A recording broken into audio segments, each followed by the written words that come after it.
Ça salue, le fameux ça salue. Alors aujourd'hui, une petite vidéo sur l'immigration au Canada. Effectivement, le gouvernement du Canada a posé son budget et a mis en place sa planification, au niveau de l'immigration pour les années à venir, les 3 prochaines années à venir. Donc on va aller regarder ensemble les chiffres qui sont indiqués, c'est ça qui nous intéresse et la manière de fonctionner du gouvernement du Canada.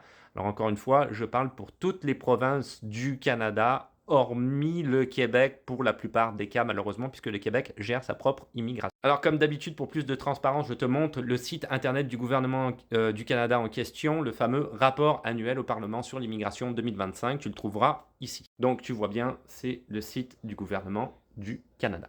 Alors, le gouvernement du Canada a une approche beaucoup plus transparente et beaucoup plus humaine, je te dirais, de l'immigration que ce que le Québec peut avoir. Je t'invite à aller regarder la dernière vidéo que j'ai faite sur le sujet. C'est dramatique et ça n'a strictement aucun sens d'un point de vue humain, effectivement. Bref, on se concentre là-dessus, on repart pas là-dessus. Plan des niveaux d'immigration 2026, non, parce que vraiment ça me met en colère, mais bon, en tout cas, parenthèse fermée. Plan des niveaux d'immigration 2026-2028, donc pour le Canada, stabilisera les cibles d'admission de résidents permanents qui seront maintenus à 380 000 par année pendant 3 ans, comparativement à 395 000 en 2025, tout en faisant passer la proportion de migrants économique de 59 à 64%, donc plus de résidents permanents par rapport, si tu veux, aux différentes catégories qu'ils ont. Donc ça, c'est quand même une bonne nouvelle. Le nouveau plan réduira également la cible d'admission de nouveaux résidents temporaires, donc nouveaux résidents temporaires, à 385 000 en 2026, 370 000 en 2027 et en 2028, comparativement à 673 000 et quelques en 2025. Donc tu vois, ils le disent clairement, ils vont accepter moins de résidents temporaires pour diminuer le nombre de résidents temporaires sur le territoire. Et parallèlement à ça, ils vont donner plus de résidences permanentes aux résidents temporaires qui sont déjà établis sur le territoire. C'est plus juste, clairement. Cela étant, il faut quand même dire que ce ne sont pas tous les résidents temporaires qui vont obtenir la résidence permanente. Mais tu as beaucoup plus de chances qu'au Québec, si tu revois la vidéo que j'ai faite sur ce sujet-là, ou que tu vas aller voir l'annonce directement du gouvernement du Québec par rapport à ça, effectivement, au gouvernement du Québec, c'est quasiment zéro, c'est quasiment nul. Tu n'as quasiment presque aucune chance. Même en étant établi sur le territoire, c'est très très bas vu les chiffres qu'ils ont donnés. Ici, tu as quand même beaucoup plus de chances, on s'entend. Et il continue d'ailleurs en disant « Le budget de 2025 propose aussi une mesure ponctuelle pour accélérer la transition en 2026 et 2027 d'au plus 33 000 travailleurs titulaires d'un permis de travail vers la résidence permanente. » Donc tu vois, c'est réellement, si tu veux, leur priorité. C'est les gens qui sont déjà sur le territoire, on va leur donner la résidence permanente. Mais parallèlement à ça, ils vont quand même accueillir aussi des gens qui sont à l'extérieur du territoire pour obtenir la résidence permanente. Ça dépend effectivement de ce dont le gouvernement estime qu'il a besoin en termes de travailleurs, au niveau des catégories de travailleurs, mais c'est quand même plus humain, je trouve. Donc effectivement, leur objectif, c'est de réduire le nombre de résidents temporaires à moins de 5% de la population d'ici 2027, tout simplement en acceptant moins, ce qui paraît très logique, et en continuant, si tu veux, à régulariser ceux qui sont déjà sur le territoire. Donc il y a une certaine logique en arrière de ça. Au moyen de notre plan, le système d'immigration redeviendra clair, cohérent et en contrôle, tout en nous permettant de continuer de faire des choix avec compassion et en stimulant la compétitivité, dans notre économie.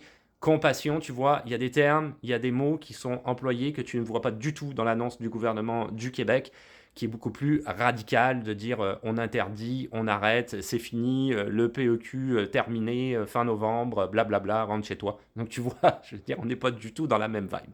Alors ensuite, il y avait un tableau qui m'intéressait beaucoup aussi, c'est l'admission de résidents temporaires de 2026 à 2028, donc on va aller le regarder ensemble. Alors tu vois, il parle de 385 000 admissions totales pour 2026, pour travailleurs temporaires, pour les résidents temporaires, excuse-moi, qui comprend travailleurs et étudiants. Travailleurs 230 000, étudiants 155 000. Alors c'est là, si tu veux, c'est vraiment les étudiants qui en prennent plein la face, très clairement, plein la gueule. 155 000, oui, le chiffre a vraiment été largement diminué depuis les dernières années. Si tu es étudiant, tu le sais, c'est très dur d'obtenir un permis d'études à l'heure actuelle. Le Canada a énormément réduit ça. Donc si tu commences tes études, c'est peut-être un peu moins grave. Mais quand tu es par exemple quelqu'un qui est à la maîtrise et qui veut poursuivre ses études, le renouvellement du permis d'études est quasiment un chemin de bataille, un chemin de croix, quoi. Donc c'est très compliqué. Ça, c'est quand même une mauvaise nouvelle pour les étudiants, il faut rester honnête. Et ensuite, on a 2027-2028, donc 220 000 travailleurs étrangers temporaires pour les 2 années et 150 000, donc 5 000 de moins pour les étudiants étrangers. Et on a les chiffres plus en détail, je sais que ça va peut-être intéresser du monde pour 2026, donc 380 000 personnes acceptées dans la résidence permanente, 239 800 en termes d'immigration économique, donc simplement résident permanent, soit que tu es accepté de l'extérieur du territoire, soit tu étais un résident temporaire et tu obtiens ta résidence permanente. Le regroupement familial, je sais que ça intéresse du monde. 84 000 personnes vont être acceptées pour l'année 2026 sur le territoire du Québec, à savoir que sur le territoire du Canada, excuse-moi, j'allais parler justement du Québec, à savoir que pour le Québec, c'est uniquement 10 000 personnes par année, c'est très très peu, hein, ok? Et les réfugiés, 56 200 personnes demandeurs d'asile qui seront acceptées pour cette année 2026. Donc voilà, ça termine ma vidéo sur le sujet par rapport à l'immigration ici au Canada. Ça comprend quand même les chiffres en matière de résidence permanente du Québec qui sont incorporés, le 40 000 et quelques effectivement.